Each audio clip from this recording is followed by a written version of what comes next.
घर का दरवाजा साफ तौर पर खुला था, फिर भी इंसानों का भेस लगाए ये राक्षस अंदर घुसने की हिम्मत नहीं कर पा रहे थे। औरत बस वो भूत प्रेत रोकने वाला तावीज पत्थर पकड़कर दुआ कर रही थी कि किसी तरह अगली सुबह तक जिंदा रह जाए, क्योंकि जैसे ही रात होती ये राक्षस पूरे गांव में इकट्ठा हो जाते। इनका खाना सिर्फ इंसानों की अंतड़ियाओं होती थी और सूरज उगने तक ये तबाही मचाते रहते। लोगों की सुरक्षा के लिए थानेदार हर शाम सूरज ढलने से पहले घंटी बजाता। जैसे ही वो आवाज आती सारे गांव वाले फौरन अपने अपने घर लौट जाते। दरवाजे पर लगे तावीज पत्थर को छूना एक आदत सी बन गई थी, यहाँ तक कि 7-8 साल के बच्चे भी चुपचाप यही करते थे। इससे अंदाजा लगाया जा सकता है कि रातें कितनी डरावनी थी। जब पूरा इलाका सूना हो जाता तब जाकर थानेदार चैन से अपने थाने लौटता। दीवार पर लगे बोर्ड पर लिखा था 96 दिन बिना हादसे के, लेकिन उसे नहीं पता था कि आज ये रिकॉर्ड टूटने वाला है। एक आदमी शराब पीकर बेसुध हो गया तो बार मालिक ने मजबूरी में दरवाजे बंद करके उसे वहीं रुकने दिया, मगर उसका घर पर बीवी और बच्चे थे। जब देर तक वो नहीं लौटा तो बीवी ने दरवाजा बंद किया और घर के अंदर चली गई। रात के वक्त बेटी जब सोने जा रही थी तो देखा दादी दरवाजे के बाहर खड़ी है। दादी ने कहा बाहर बहुत ठंड है, जरा अंदर बैठने दो। बेटी झट से मान गई। माँ ने रोका लेकिन तब तक देर हो चुकी थी। अगली सुबह जब शराबी होश में आया तो देखा कि पड़ोसी उसके घर के बाहर जमा है। वो कुछ समझ पाता उससे पहले ही थानेदार ने उसे थप्पड़ जड़ दिया, क्योंकि थानेदार पहले ही कई बार कह चुका था जिसके भी घर में बच्चे हों वो खिड़कियों को कील से बंद कर दे, क्योंकि बच्चों को बहकाना सबसे आसान होता है। लेकिन उस आदमी ने हमेशा किस्मत पर छोड़ दिया और इसी सोच ने उसके घर की तबाही लिख दी। जब उसने जमीन पर अपनी बीवी और बेटी की लाशें देखी तो घुटनों के बल गिर पड़ा, मगर अब बहुत देर हो चुकी थी। उसे अपनी बेवकूफी का अंजाम भुगतना था। थानेदार की नफरत सिर्फ इसलिए नहीं थी कि उसने अपनी बीवी और बच्ची को मरवाया, बल्कि इसलिए भी क्योंकि जब भी कोई गांव में मरता है तो बाहर से कोई नया इंसान यहाँ फंस जाता है और उसकी सुरक्षा भी खतरे में पड़ जाती है। जैसे कि अंतिम संस्कार वाले दिन एक वैन गांव में आ पहुंची। थानेदार ने सबको इशारा किया किसी से बात मत करना। वो खुद गया और वैन वाले से बात की। पता चला ये लोग रास्ता भटक गए थे। थानेदार ने उन्हें एक दिशा बताई और वो लोग गाड़ी लेकर निकल पड़े। लेकिन अजीब बात ये थी वो कितनी भी कोशिश करें गांव से बाहर निकल ही नहीं पा रहे थे, बस इधर उधर गोल गोल घूमते रहे। थानेदार को जैसे पहले से ही इसका अंदेशा था, वो इसलिए कुछ नहीं बोला ताकि नए लोग जल्दी सच्चाई के लिए तैयार हो जाएं, क्योंकि जब तक कोई अपने डर पर काबू नहीं पाता वो रात में जिंदा नहीं बच सकता। लेकिन गोल गोल घूमते हुए उनकी वैन का एक्सीडेंट हो गया। गाड़ी जंगल में पलट गई। पूरा परिवार गाड़ी में फंस गया। आदमी ड्राइवर सीट में फंस गया, बीवी बेहोश हो गई, पता नहीं जिंदा है या नहीं। बेटी को बस कमर में चोट आई थी, लेकिन छोटे बेटे की हालत गंभीर थी। वो होश में तो था पर उसकी जांघ में पेड़ की डाली घुस गई थी। उधर थानेदार सड़क पर बैरिकेड लगा रहा था, पर उन लोगों के ना लौटने से परेशान हो गया। अंधेरा होते ही वो खुद उन्हें ढूंढने निकल पड़ा। जब उन्हें गाड़ी में फंसा देखा तो तुरंत मदद शुरू कर दी। 3 लोग बाहर निकाल ले गए और छोटा बेटा अब भी अंदर था। खून रुक ही नहीं रहा था, इसलिए थानेदार गाड़ी में ही इलाज करने लगा। लेकिन अंधेरा होने में सिर्फ 40 मिनट बचे थे और इलाज में 1 घंटा लगता। कोई चारा नहीं था। थानेदार ने वहीं रात रुकने का फैसला किया। उसने तावीज वाला पत्थर गाड़ी पर लटका दिया। आदमी को कुछ समझ नहीं आया। थानेदार ने भी तुरंत कुछ नहीं बताया। पहले सब खिड़की दरवाजे बंद किए, फिर बोला कि अब जो होने वाला है उसके लिए तैयार रहो। तभी बेटा अचानक तड़पने लगा और बाहर से भयानक चीखें सुनाई देने लगी। थानेदार ने खिड़की से झांक कर देखा, राक्षस पास आ चुके थे। धीरे धीरे और भी ज्यादा राक्षस जमा होने लगे, यहाँ तक कि थानेदार को भी डर लगने लगा। अब सवाल ये था क्या वो सब इस रात को जिंदा पार कर पाएंगे।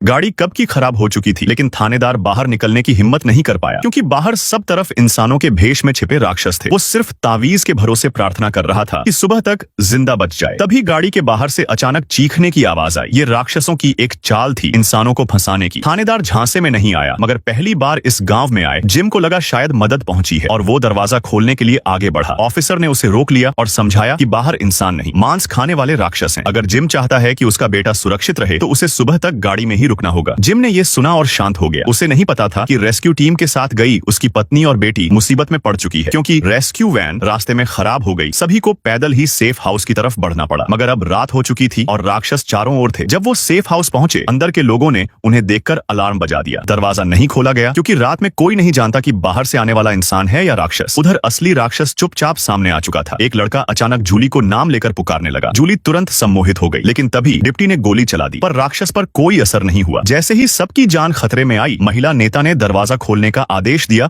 और उनकी जान बची, मगर अंदर आते ही माँ बेटी को बांध दिया गया, क्योंकि हर नए आने वाले के साथ ऐसा ही होता है, जिससे कोई राक्षस उनके बीच न घुस सके। फिर दोनों को अलग अलग करके रखा गया। महिला नेता ने समझाया कि यहाँ हर कोई किसी हादसे में फंसा है और किस्मत से वे अब तक जिंदा हैं। कई लोग रात में यहाँ पहुंचे और बिना कुछ समझे ही राक्षसों का शिकार हो गए, मगर उस औरत की चिंता खुद के लिए नहीं, बल्कि अब भी वैन में फंसे पति और बेटे के लिए थी। उधर गाड़ी के बाहर की आवाजें अब भी जारी थी। राक्षस गाड़ी की छत तक पहुंच गए थे। अफसर ने सबको समझाया कि जब तक तावीज है वे अंदर नहीं आ सकते। डर मत फैलाओ, शांत रहो। धीरे धीरे बाहर शांति छा गई, मगर आधी रात को जिम उठकर तावीज हटाने लगा। डॉक्टर ने देखा और रोकने की कोशिश की, पर तब तक देर हो चुकी थी। लेकिन ये सब एक बुरा सपना था। रात सकुशल बीत गई और सुबह रेस्क्यू टीम आ पहुंची। सब ठीक देखकर सभी ने राहत की सांस ली। अब नए लोगों को 2 विकल्प दिए गए, या तो सेफ हाउस में रहें जहां सब साथ रहते हैं, या कस्बे के मकानों में। कस्बे में रहने के लिए हर शाम तावीज चेक करना होता है और जिनके पास बच्चे हैं उन्हें खिड़कियां बंद करनी पड़ती हैं, क्योंकि राक्षस अक्सर बच्चों को बहका देते हैं। यहाँ सजा का भी नियम है। अगर किसी की वजह से कोई मारा गया तो उसे एक रात बिना तावीज के लोहे की कोठरी में रहना होगा, जो कि लगभग मौत का मतलब है। महिला ने पूछा, ये सजा पहले भी दी गई है क्या? पादरी ने कहा, आज पहली बार दी जाएगी। अब जिम के परिवार को रहने की जगह चुननी थी। सबको लगा चारों साथ रहेंगे, लेकिन बेटी ने अकेले सेफ हाउस चुना। शायद उसे लगा माँ बाप सिर्फ छोटे भाई से प्यार करते हैं, इसलिए उसने जिद पकड़ ली। माँ बाप ने बेटी को मनाने की कोशिश की, लेकिन अफसर ने बताया अब देर हो चुकी है, सबको अपने ठिकानों पर लौटना होगा। तसल्ली देने के लिए अफसर ने कहा कि उसका बेटा भी वहीं है और वो उसकी देखभाल करेगा। पादरी के निर्देश पर सभी चले गए और अब आई सजा की रात। एक आदमी जिसके वजह से उसकी पत्नी और बेटी की जान चली गई थी, उसे लोहे की कोठरी में बंद किया गया। अफसर ने 2 ताले और लगा दिए और दुआ की कि वो रात बच जाए, मगर दरवाजा बंद होते ही उसकी किस्मत भी तय हो गई। ये रात उसकी आखिरी साबित होने वाली थी।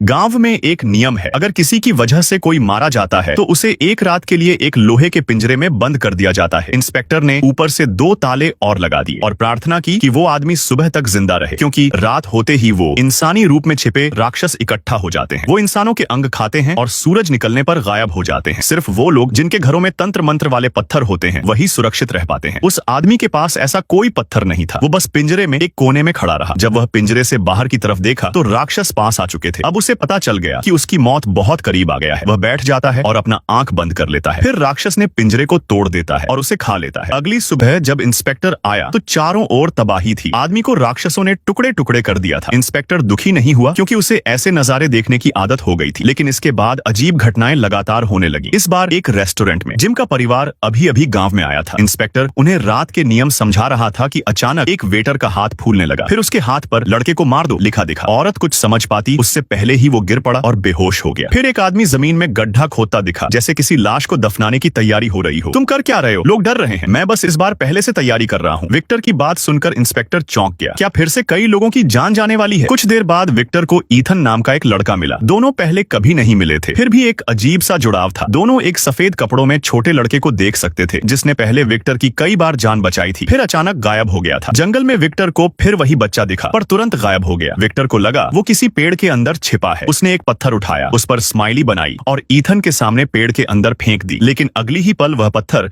आसमान से गिरकर वापस आ गया। विक्टर ने कहा कि ऐसे पेड़ बहुत हैं, लेकिन ये पेड़ उसने पहले कभी नहीं देखा। तभी विक्टर को सिर में तेज दर्द हुआ। कुछ बुरा होने का एहसास हुआ। उसी वक्त जिम और उसकी पत्नी को पता चला कि उनका बेटा गायब है। वो दोनों उसे ढूंढने जंगल पहुंचे, लेकिन वहां उन्हें जंगली कुत्तों ने घेर लिया। तभी गोली चलती है। विक्टर और ईथन आ चुके थे। बेटे को सही सलामत देखकर दोनों राहत की सांस लेते हैं, पर उन्हें पता नहीं कि असली खतरा अब उनके बेटे के पास आ रहा है। घर लौटकर वो आराम नहीं करते, बल्कि गांव छोड़ने की योजना बनाते हैं। उन्होंने दीवार पर सारे सवाल लिख दिए, लेकिन अब तक उन्हें यह नहीं समझ आ रहा कि वे यहाँ क्यों हैं। उधर वेटर अब ठीक हो चुका था। डर के कारण उसने डॉक्टर को सच नहीं बताया। सारा नाम की वह वेटर चुपचाप एक मरीज के पास गई और उसकी गर्दन में चाकू घोंप दिया। फिर बड़बड़ाने लगी, जैसे किसी राक्षस से सौदा कर रही हो। थोड़ी देर में नर्स आई। उसने लाश देखी और डर कर भाग गई, लेकिन मुड़ते ही देखा कि दरवाजा खुला है और वो राक्षस अंदर आ चुके हैं। अगले दिन डिप्टी इंस्पेक्टर टीम लेकर पहुंचा। जमीन पर तंत्र पत्थर गिरा था। घर में सिर्फ मरीजों के टुकड़े बचे थे। नर्स भी मारी जा चुकी थी, पर किसी ने सोचा भी नहीं था कि ये सब करने वाला कोई आउटसाइडर नहीं, बल्कि अपना ही इंसान है। सारा अब डॉक्टर के घर पहुंच चुकी थी। उसे मारकर वो राक्षसों से किया सौदा पूरा करना चाहती थी, ताकि इस डरावनी जगह से निकल सके। उसे नहीं पता था कि राक्षसों के लिए वो भी सिर्फ एक मोहरा थी।